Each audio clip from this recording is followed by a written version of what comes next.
শেখ মুজিবুর রহমান সাহেব এদেরকে দিয়ে বাংলাদেশের সংবিধান তৈরি করে। তাই আমরা মনে করছি এই সংবিধান দেশপ্রেমিক সাধারণ জনগণের না, কেন গণভোটের মাধ্যমে জনগণের অধিকার নিয়ে যে সংবিধান সেটাই দেশের সংবিধান। তাই আমরা মনে করছি এই নির্বাচন নয়, আগেই গণপরিষদ নির্বাচনের মাধ্যমে বাংলাদেশের সংবিধান সংস্কার করেই জাতীয় নির্বাচন দিতে হবে। আর আমরা দেশের এই দারিদ্র দেশে আমরা ভারতীয় আগ্রাসন চাই না।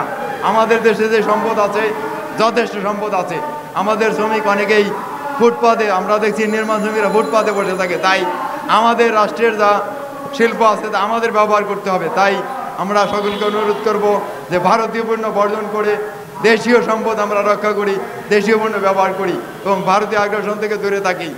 আর আমরা যে ইসকনের যে লুটপাট দেখেছি, ভারতীয় সেই জঙ্গি সংগঠন, তা অচিরেই বন্ধ করতে হবে। আমরা ভারতের দুর্নীতি ফ্যাসিস্টবাদী কাউকে চাই না।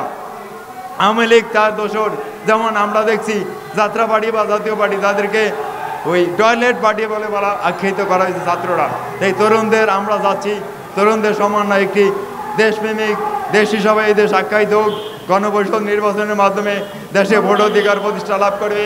যদি গণপরিষদ নির্বাচন দিয়ে দেশের সংবিধান সংস্কার না হয়, তাহলে আবারও সেই আওয়ামী লীগের শেখ মুজিবের খুশি করার যে সংবিধান, সেটা আসলে সংসদে নতুন আইন প্রণয়ন হবে, হাইকোর্ট সেটা বাতিল করবে। তাই জনগণের এই রাষ্ট্রের এই ইউনূস সাহেবের পাশে থেকে আমরা ইউনূস সাহেবকে অনুরোধ করব, তার পাশে থেকে জোট চাচ্ছি যে সুষ্ঠু গণপরিষদ নির্বাচন দিয়ে দেশকে ইউনূস সাহেব যাতে রক্ষা করে। আমরা দেশের সাধারণ জনগণ এবং ইউনূস সাহেবের পাশে আছি।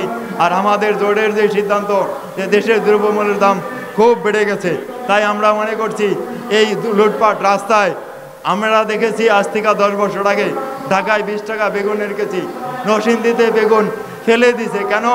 80 টাকা বেগুনের মন, 80 টাকা ভ্যান ভাড়া। তাই আমরা মনে করছি, আমার জোটের যিনি সমন্বয়ক বললেন যে যদি ওখানে সরকারের প্রতিনিধি এখানে থাকে, লুটপাট হবে না। তাই কৃষকরা ন্যায্য মজুরি পাবে, বাংলাদেশের কৃষকদের দ্রব্যমূল্যের দাম অনেক কমে যাবে। তাই যেমন আমাদের সাধারণ জনগণ খাদ্যদ্রব্য কম পয়সা পাবে, কৃষকরা মুক্তি পাবে। তাই দ্রুত গতিতে, অতি বিলম্বে, তাই সেই ওখানে দেশে এবং ঢাকাতে, বাজারে এবং এই গ্রামে কৃষকদের সুষ্ঠু খাদ্য বিতরণের জন্য সরকার যাতে আমাদের জোটের সেই সিদ্ধান্ত ব্যবস্থা করে। এবং দেশপ্রেমিকদের এবং সাংবাদিকদের অনুরোধ করব, আমাদের কথা শুনে আসুন। আমরা সরকারের কাছে এতটুকু বলতে চাই যে গণপরিষদ নির্বাচনের মাধ্যমে জনগণের আইন প্রণয়ন করে দেশকে রক্ষা করি। মোদিকে বলতে চাচ্ছি, আপনি বাংলাদেশকে দুর্বল ভাইবেন না। এই বাংলাদেশ 1971 সালে লাঠি বৈঠা দিয়ে পাকিস্তানের কাছ থেকে বিজয় ছিনিয়ে নিয়েছি আমরা সেই বাঙালি। আমাদেরকে ভয় দেখাবেন না। ভয় দেখানোর দিন শেষ। যেদিন থেকে স্বৈরাচার পতন হয়েছে, সেদিন থেকে বাংলাদেশের কোনো ভয় নাই, ভয়ও পতন হয়ে গেছে। তাই এই মোদি সরকারকে বলতে চাই, বাংলাদেশের বিরুদ্ধে আর কোনো ষড়যন্ত্র যেন না করে।